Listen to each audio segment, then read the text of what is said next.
I know how hard this all can be. Just to imagine an idea, to design it, but also to develop it and to turn it into something amazing. And I know that because I've been in that very position. Getting an idea from project brief to final design requires very structured, very iterative approach, and it also needs a wider understanding of the environment in which it's going to be delivered, as well as recognising that it can't be done alone. Now, we can learn all we need to learn from processes and technology and going to university, but recognising and accepting that our success is based on a collective ecosystem is a completely other ballgame, which I have discovered. And along the way, I've made some very good decisions about things, and I've dropped some huge clangers. But I have learned an awful lot about finding the right support when I needed it, and it's still really fundamental to my success as an entrepreneur. It can be extremely hard to find the right support, and I'm so glad today we've had the presentation by Pablo, because that means quite a lot to people like me. And especially when you're starting out, and particularly in my field, which is engineering and science, you sometimes feel like nobody gets you at all. And I often hear that quite a lot. But I'm hoping by the time that I finish my presentation, I want you to understand that I'm someone who gets you. So I'm going to start by way of a little bit of an introduction about myself and my business, and then how I got started, and kind of what motivates me really to give you some inspiration, I hope, some encouragement that you're going in the right direction. And then I'm just going to share kind of my essential checklist that I share with a lot of researchers and startups and those that come to me and say, I've got this really great idea and I'm going to start a company. And it's going to solve the world's problems, and particularly in the field that I'm in, which is medtech, it's often going to solve the world's problems. And I appreciate that not all of you, many of you, probably not all of any of you, will be in the medtech or biotech spaces, but these ideas can be translated, I think, and so I hope that the principles that I'm going to share with you, I think, will kind of help you in some way. So I'm not going to go into too much detail about myself. You can read it there, and if you want to find out more about me, there is a little QR code. Feel free to take a picture of that and learn all about me. But I am, for my sins, an engineer through and through, and I have spent my entire working career in the engineering industry. So I'll tell you a little bit about that. I can see a few people taking pictures, so I will just give you a sec. Right. Over the last getting on for 25 years now, really, I've been working in various industries, also academia, and more latterly in my career, public affairs. And that's kind of really what got me started in my own business. I worked for many years in the defence industry. I built ships and submarines. I worked on aircraft carriers. And throughout my career, I've had various roles, including Q&A and QC. So I absolutely understand where you were coming from there. I was giggling inwardly to myself. But it has, I suppose, working in those environments, given me a confidence to know that the base knowledge that I have is translatable wherever I've been and whatever I've chosen to do. And then in 2013, I completely changed direction and ended up going into policy development. I went to work for the Institution of Mechanical Engineers, and it was there that I found my passion for healthcare. And I set up the institution's healthcare theme, focusing on engineering and how that made such a difference to caring for people. And it opened a lot of quite interesting new doors for me. So how did I end up running a business? Well, I thought I'd share a little story with you. And some of you will recognise this gentleman. I had the very great privilege of meeting one of my childhood heroes in April of 2017. This is Professor Heinz Wolff. And for those of you who don't know him, he graduated from UCL University and gained a first-class honours degree in sociology and physics. Very interesting combination. He spent much of his career in the bioengineering field, and in fact he cited with coining the term bioengineering in 1954. He set up the Brunel Institute for Bioengineering in 1983, but he is best known as the very quirky scientist who hosted the TV show The Great Egg Race from 1977 to 1986. I am now showing my age in public, but I sat quite avidly every week watching this crazy scientist protect eggs and throw them off bridges and all kinds of stuff, and it was fascinating. He was at a healthcare conference and he was 89 years old. He was very frail, but his mind was still incredibly agile and very, very vibrant as always. And he was very small. I didn't realise how small he was. But I had the opportunity to speak to him. Now, he had lost his wife in 2014. And despite his continued determination to inspire the biotech community, he realised that no amount of technology or innovation was going to replace the care that human contact could provide. And he said in his presentation that there was no such thing as a care machine. Now, 9 months later, Professor Wolff died. But that statement that he made really hit home for me. It really stayed with me. As an engineer who'd spent her entire working career trying to solve the world's problems, particularly trying to help people in developing solutions, I could not get my head round the fact that someone of his stature and standing would say that there is nothing that we can do to help people, particularly in their later parts of their life. And so it made me consider how I might do that, how I might turn my experiences, my engineering skills, all the experiences that I'd had, to essentially try and realise Professor Wolff's point. And that's how the Care Machine was born. So today, I and the Care Machine, we are dedicated as a business to putting technology at the forefront of the healthcare service provision.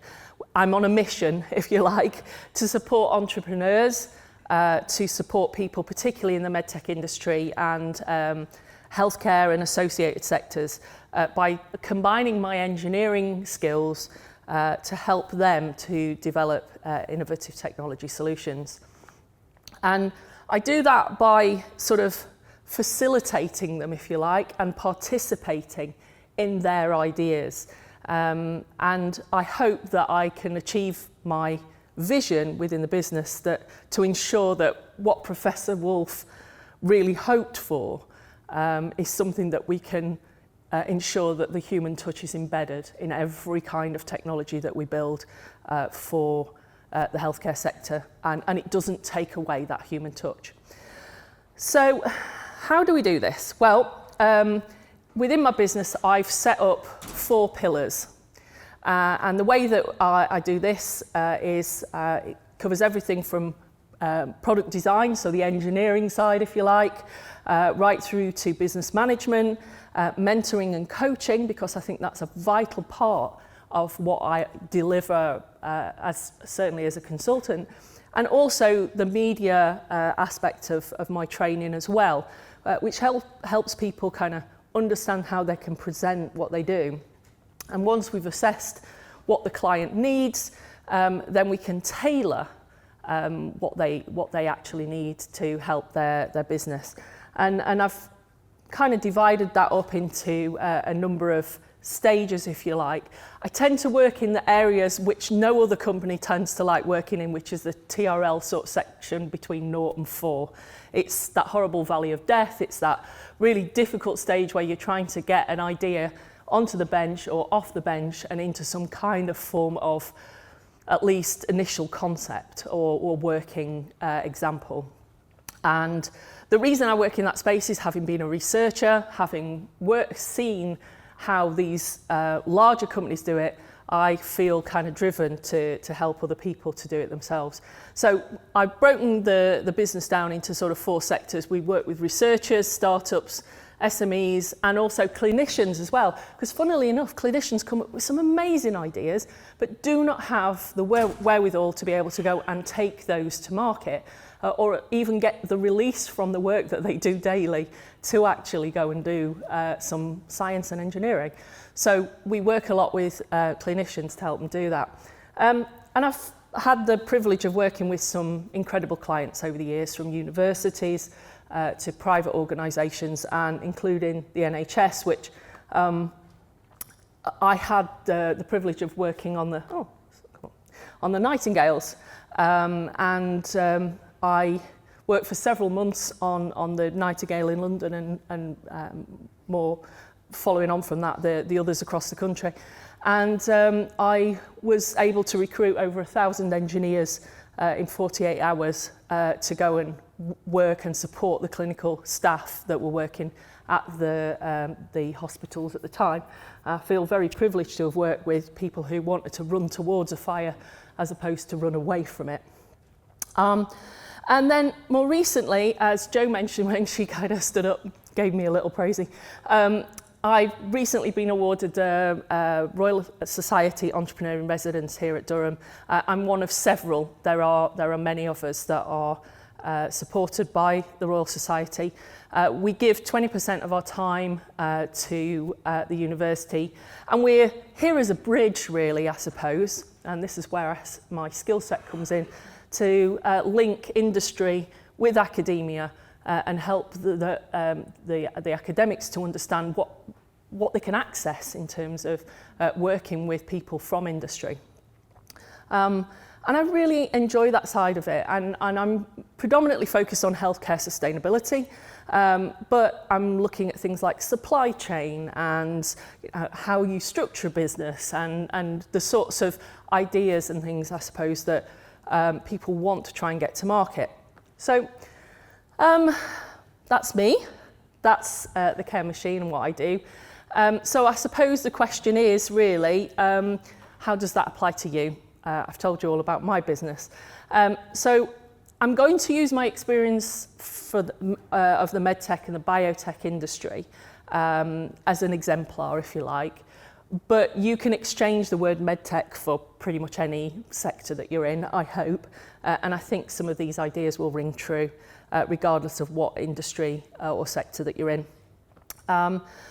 So in healthcare, we are driven to produce technology quite often that will save money for our healthcare services, will increase the efficiency of care, and will get the patient back home as quickly as possible. That is the driving force of what we do when we're developing technology.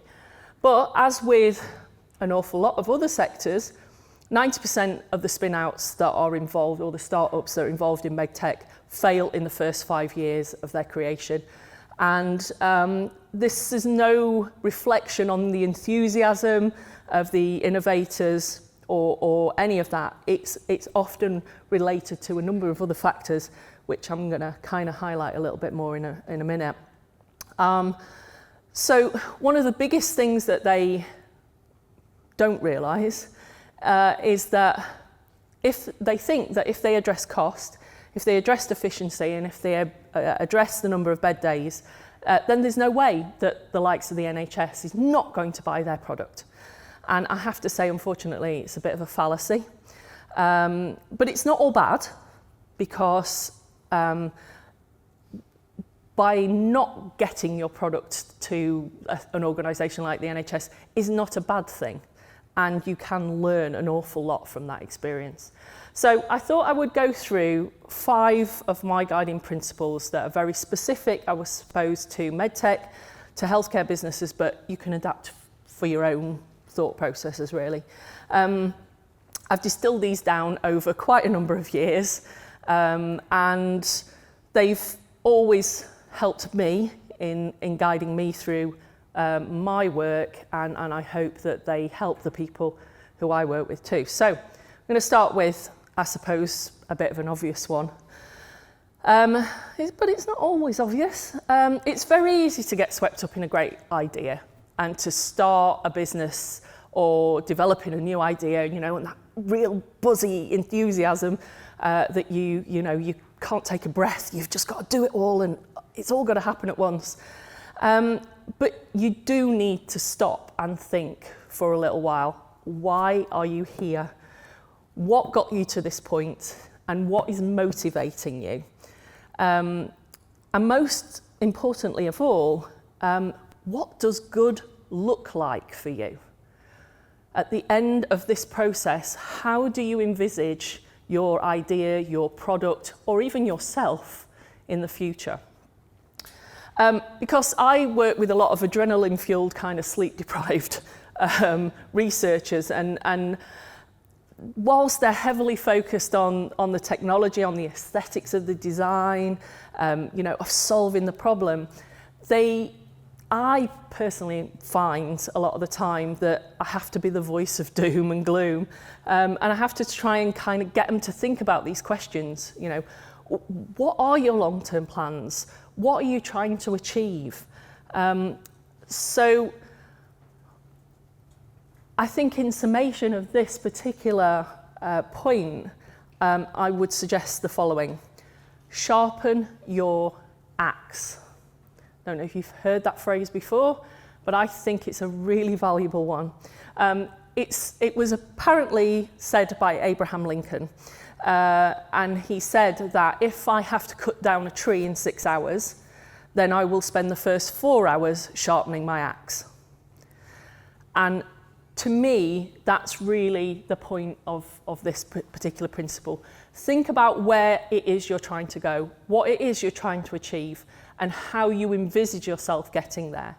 And I think that's a really important start to not getting over enthusiastic about your ideas, not getting too engrossed in the whole excitement of it, but to really sit down and think about what got you to this point in the first place and where you want to go.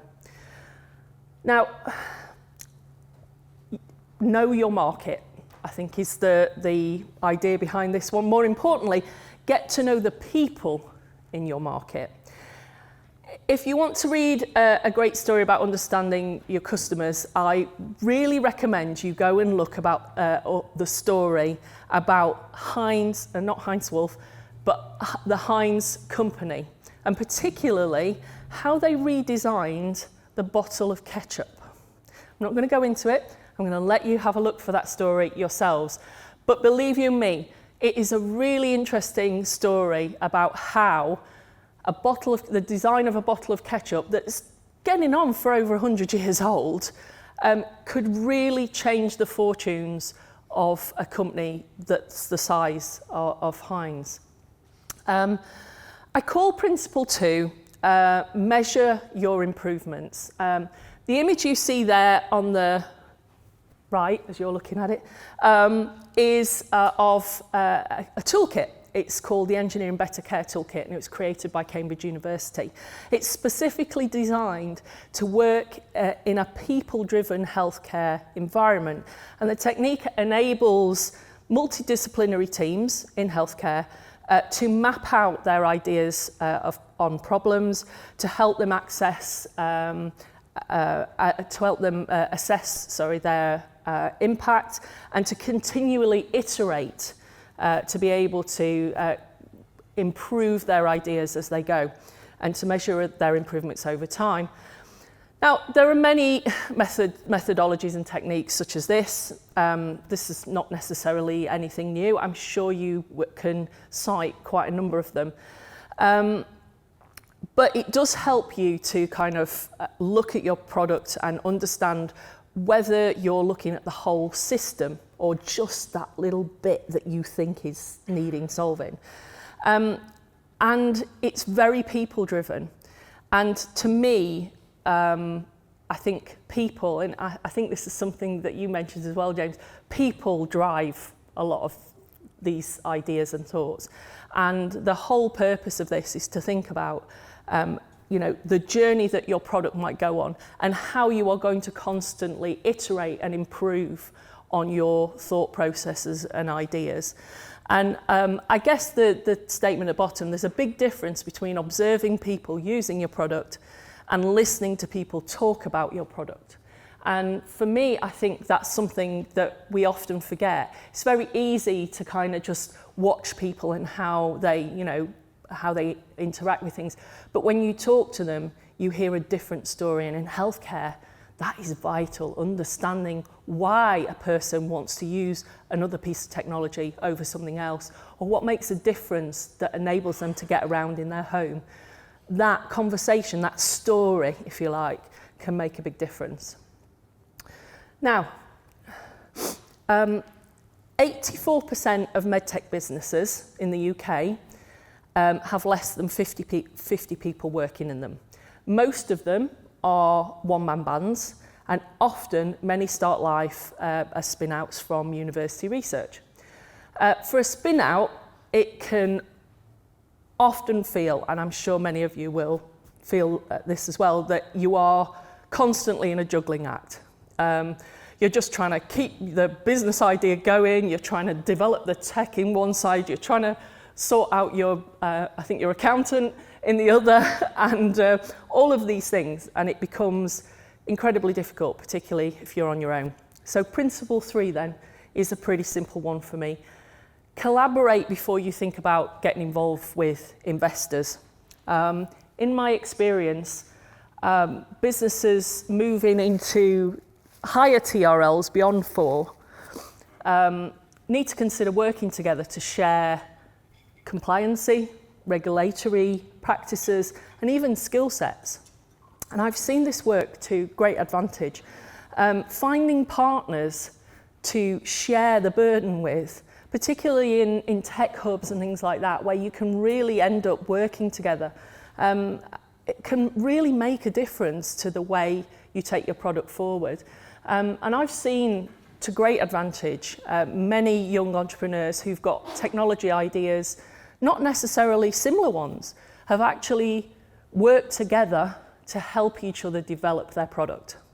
I do recommend, it's not for everyone, but I do recommend thinking about this quite seriously before you take that step into going it alone and driving forward into commercializing your product. And making sure that you've got a really robust strategy and using that person as a sounding board to help you understand whether or not you're going in the right direction. Point 4. Now, it is a recognised fact in healthcare that on average it takes 10 years to get a product to market, and it takes on average £1 million to get that piece of technology through R&D, regulatory approval, manufacturing, and clinical research to launch it. In a healthcare product, typically has a life cycle of 18 to 24 months before it's superseded by something else. So you've committed 10 years of your life to getting a product to market, and 18 months later, it's out of date. Unfortunately, after years of development, vast amounts of money, spin-outs often just kind of give up. They just really struggle. And it's really sad to see the number of companies or the number of people I've met at conferences who've been really excited one year, and then you see them 18 months, 2 years later, and they look like they've been dragged through a hedge backwards, and they're just about ready to just pack it all in because it's just not worth it. And I often get asked this question: why won't the NHS buy my product?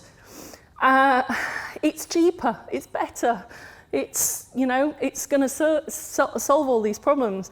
And after being knocked back a few times, you know, a lot of spin-outs, a lot of individuals just give up. They sell their patent on and they move on to something else, or they actually get subsumed into a bigger company and end up working for the man as opposed to working for themselves.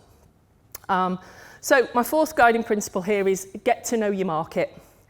In healthcare, that means understanding the economics of the patient pathway, the outcomes and benefits for the provider of the care, who's going to pay for it.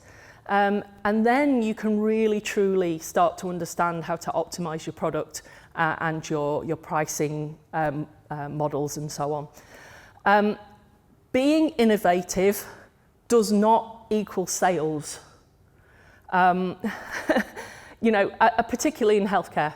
Hospital decision makers, those that have got the purse strings, just because you think you've got the greatest solution to their problem does not mean to say that they're going to buy it. So I would say that if you don't have knowledge of what's really going on, what's happening in that environment, or how your technology is going to solve the issue, then really, you know, the default language of saying it's cheaper and it's innovative is really not going to swing it for most people. Only hard evidence, not marketing, is going to propel adoption. So successful spin-outs that I've seen and I've worked with focus on the scientifically supported value propositions and engage with regulatory bodies to essentially assist them, to give them an understanding of how to go about developing their product and understanding the national strategy as well. In healthcare, it's changing almost on a daily basis. We've just had a big report that you might have seen on the news called the DARSA report. That is going to totally change the way that we are going to have to start thinking about bringing technology to market. So I always try to encourage medtech CTOs to take some time to work with their healthcare providers in a consultative role or a collaborative role. Volunteer, in other words, just to get to know their customers, to get to know what the market need is. You know, it's going to help get that product to patients much faster. You know, the providers and the payers are going to benefit, and ultimately the medtech industry will benefit because it becomes more sustainable, more profitable. And finally, networking is not just about swapping business cards. I'm looking at you now. Networking is not just about swapping business cards. It's about communicating a message. I've seen so many researchers and spin-outs kind of shudder at the thought of having to talk non-technically about their work or their sector or their idea. But this is my fifth and final principle, and one that both engineers and policy thought leaders really, you know, do need to think about. You've got to be able to communicate. It's really vitally important. Community outreach, public engagement should all be part of your marketing strategy. How your brand is perceived in the community or the sector that you're in can heavily influence trust. And it really can help engage people and influence people in terms of purchasing your product in the future. So lead from the front. Think about brands with strong community presence, both inside and outside your industry. Think about how they present themselves. Consumers are more loyal to companies taking part in community outreach activities. And in fact, community outreach has been shown to have a stronger effect on customer loyalty than service quality. So think about how you engage with the society around you. But this is not just about selling your product. It's about creating a narrative around your business and around yourself. What do you stand for? I kind of come back to that first principle. What do you stand for? What change do you want to imbue in society? And this enables you to engage in creating broader strategies in policy and consultation and goes beyond kind of that immediate business sort of thing. It's about becoming a thought leader. The number of organisations, the number of researchers I talk to who, when I suggest actually writing an article for a trade paper or writing a policy piece that might, be, you might engage the local MP with, they absolutely run the other way.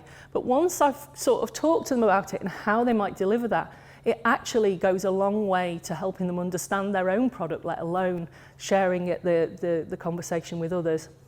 Now, I know what you're thinking. Well, at least I hope I know what you're thinking.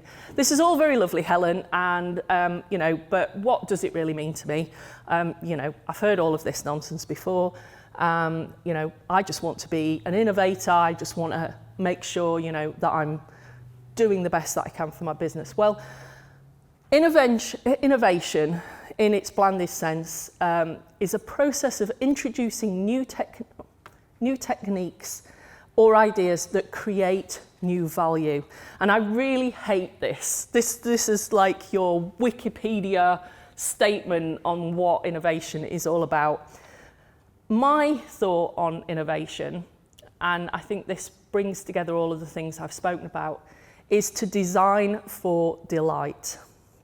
I'll keep this story short because I don't know how much time I've got left. None?